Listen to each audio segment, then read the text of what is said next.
Hindi na po tayo sa ating pag-review. Let us proceed to part 3 ng ating review. Plumbing code question and answers 1 to 25.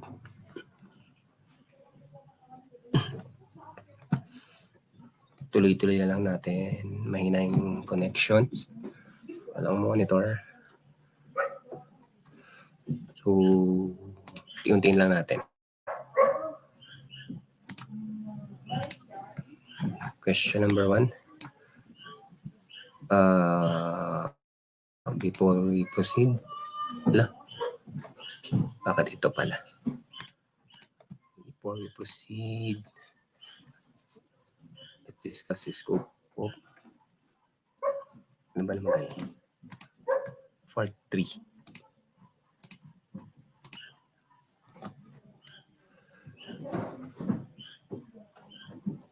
Scope of Part 3, Code of Ethics, Plumbing Terms, Permits, General Regulations, Quality, and Weight of Pipes, Joints, Connection, and Connections, Traffic Clean Out, Water Supply and Distribution, Plumbing Fixtures, Ventilation of Rooms and Fixtures. Makatulang sites.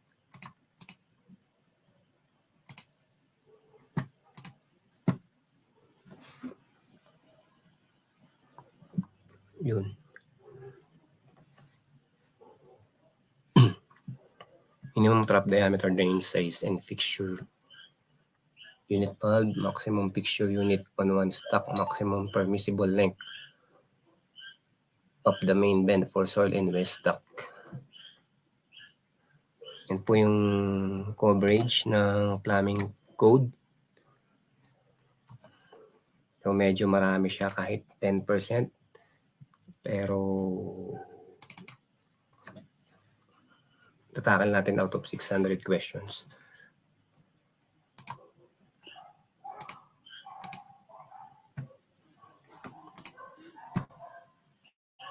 Well, wala tayong background, sorry.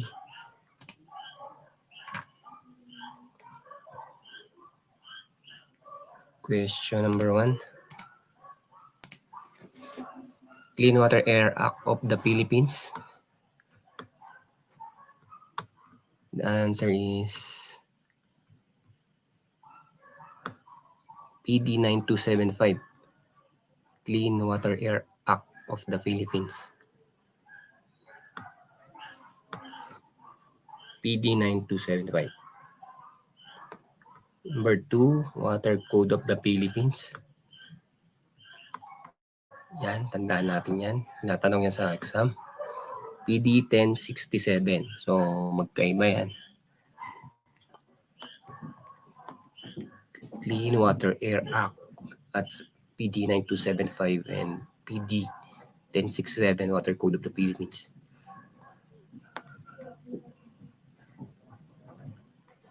Number 3, Clean Air Act of the Philippines.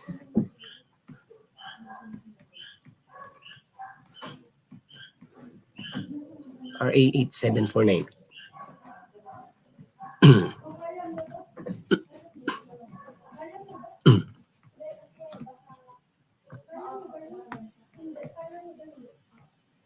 Number 4, Sanitation Code of the Philippines.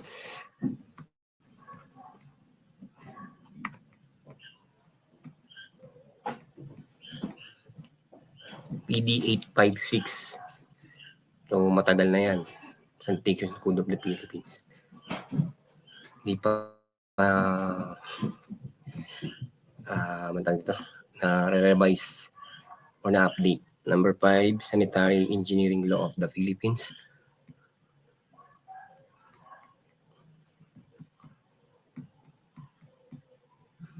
RA 1364.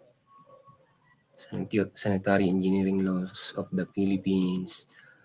RA 1364. Number 6, National Plumbing Code of the Philippines.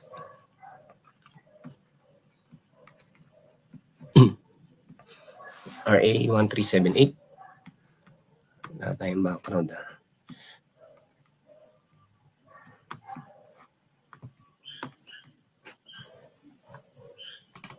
Wait lang, wait. Yan na.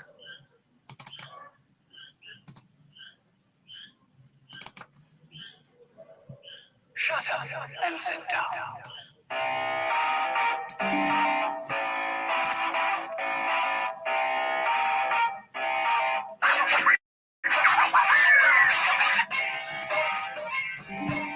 Okay.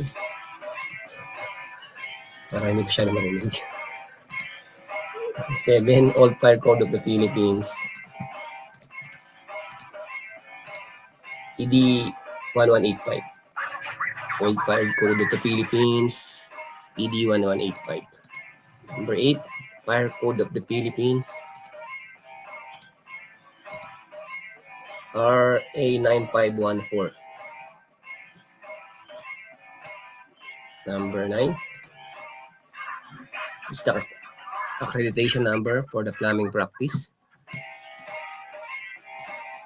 So the answer is accreditation number 14. Is the accreditation number for the plumbing practice, accreditation number 14. Number 10, it is the minimum para distance.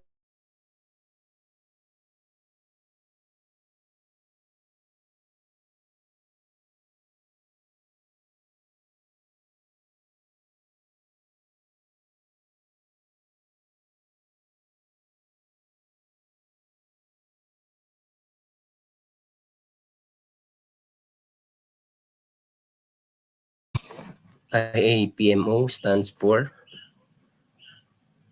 mukhang nawala ang monitor ko. Lagot tayo dyan.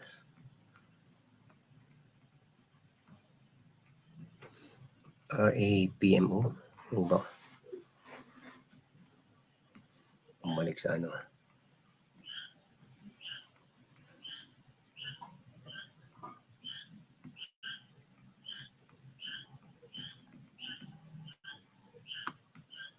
Bakit iba pala yung natakot ko?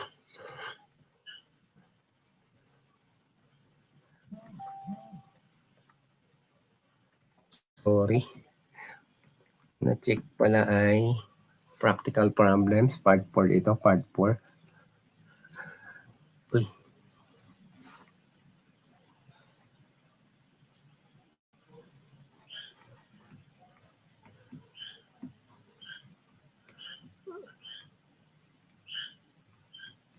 Iba yung sinasabi ko sa nakikita. Kaya tuloy tayo. Uy, kasi ikaw nagpapakita ka eh. Balik tayo sa 1.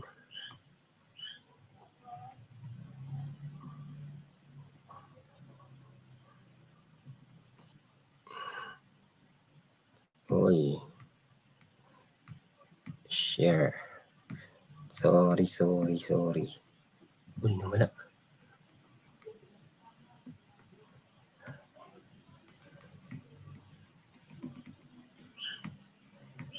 Ba to? Part 3 nga.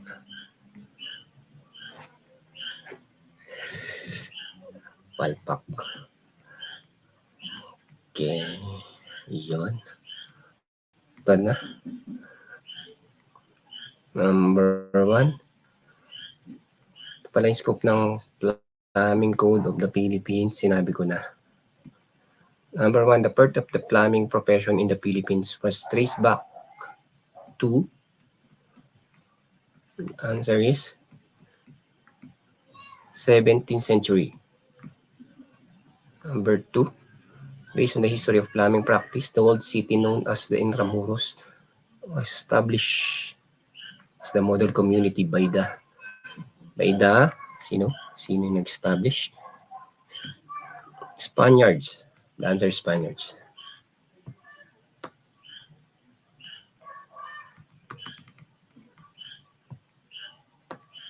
Number 3, when was the first time of inclusion of asbestos cement 5 as an approved material?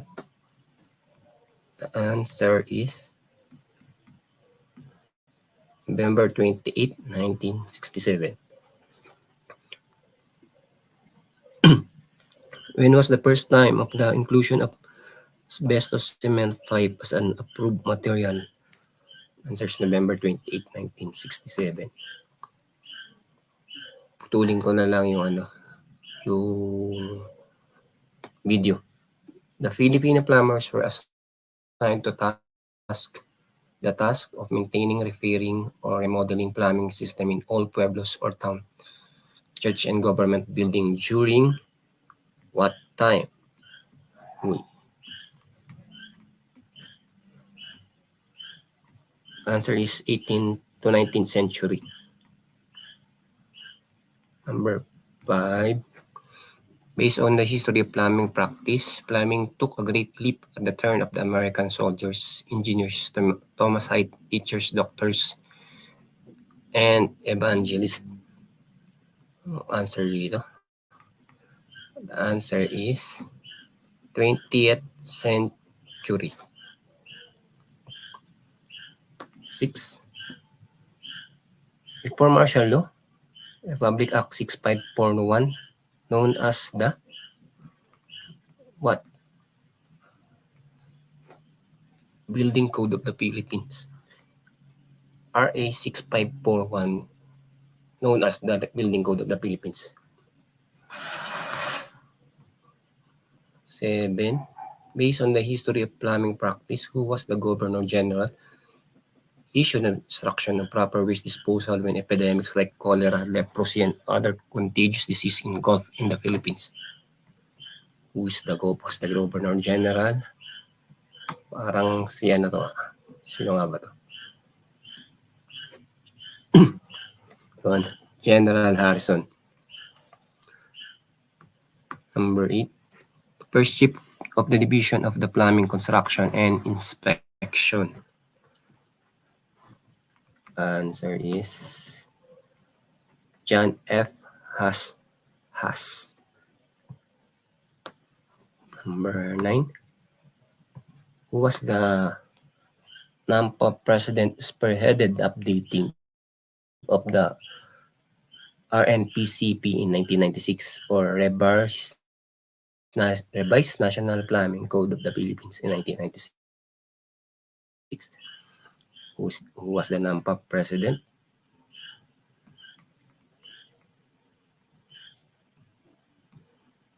Jaime M. Cabase.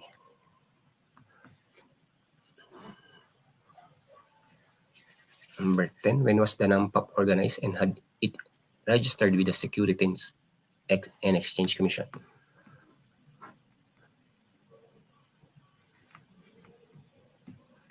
Number 1935. The answer is 1935. The NAMPAP was organized and at number 11.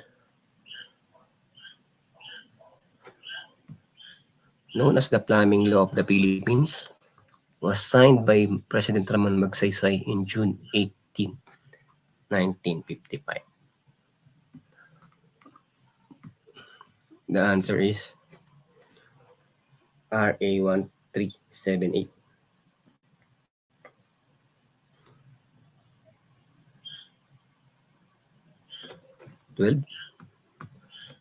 And was the National Plumbing Code of the Philippines promulgated and approved by Malacanang? Answer is January 28, 1959. 13. When was the Board of Examiners for Master Plumber and NAMPAP prepared the curriculum for plumbing engineering and approved by DepEd at Piatti University? The answer is 1966 to 1969. So, na-introduce na pala siya sa nung DepEd at Piatti. Pero dati wala pang DepEd, magkasama pa yung next.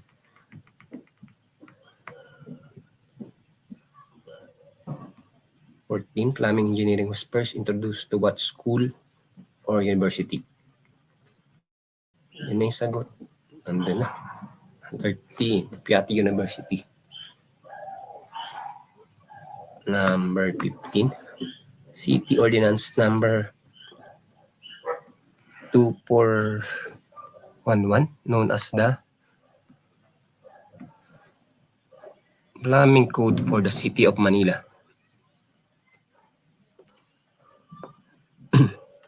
City Ordinance Number 2411, Plumbing Code for the City of Manila. Uy, bakit nawala tayong sans natin?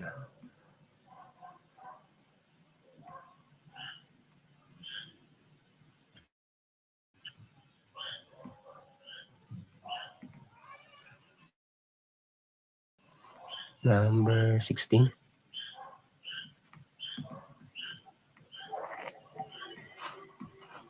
Who is the co-chairman of the board of Master Plumber, where the NAMPAP submitted the draft code to him in October 1999? Answer is Engineer Fortunato H. Amasco. 16. Who is the chairman of PRC, where adopted RNPCP 1999, which President Joseph Estrada approved last December 21, 1999 to? The answer is Hermogenes Pobre.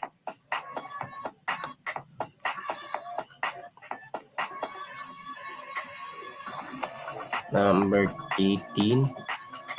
RNPCP was approved by President Joseph Estrada last what date?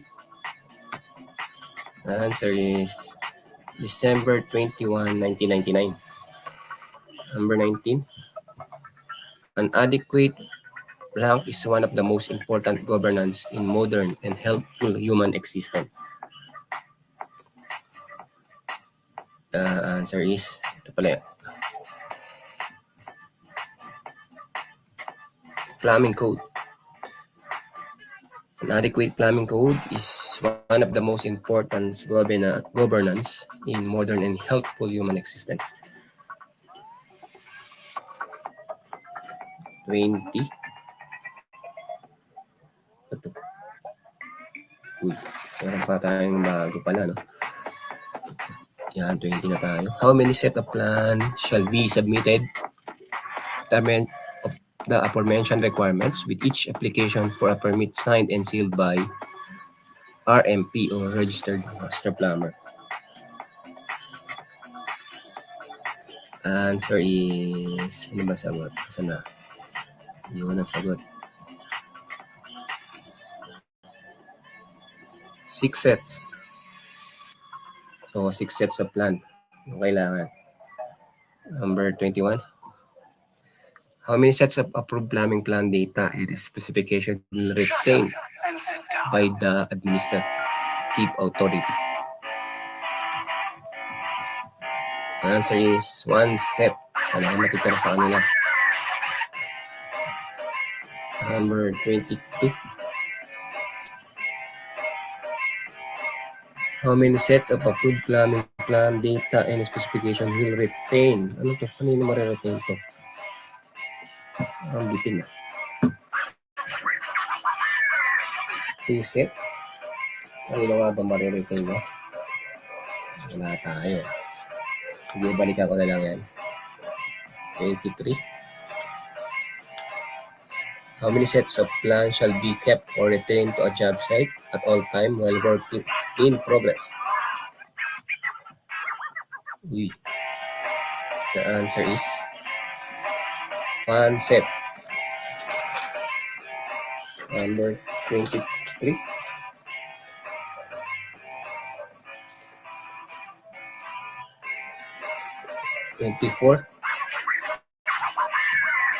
Plumbing permit issued shall expire and become null and void. The plumbing work authorized therein is not commenced within what duration from the date issued? The answer is, ano yung sagot? Ayun. Shut up and sit down. 1 year. So, 1 year lang pa rin yung validity ng plumbing permit. Yun. So, balikan natin yung 22. Ito yung sagot. How many sets of approved plumbing plan data and specification will retain to applicant and owner? So, the answer is 3, 2.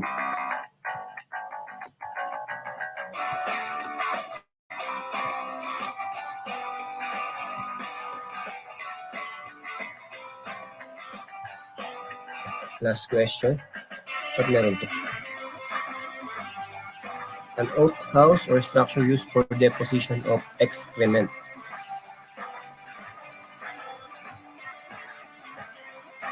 Number. Answer is private. An outhouse or structure used for deposition of excrement. The answer is private.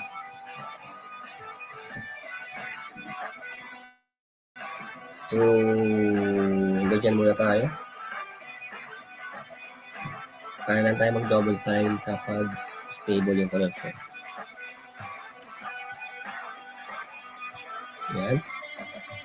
Bago tayo matapos, ulit lang.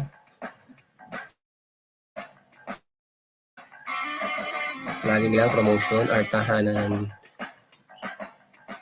Kasi in every home, your shopping spree starts here. Shop in Lazada. So, please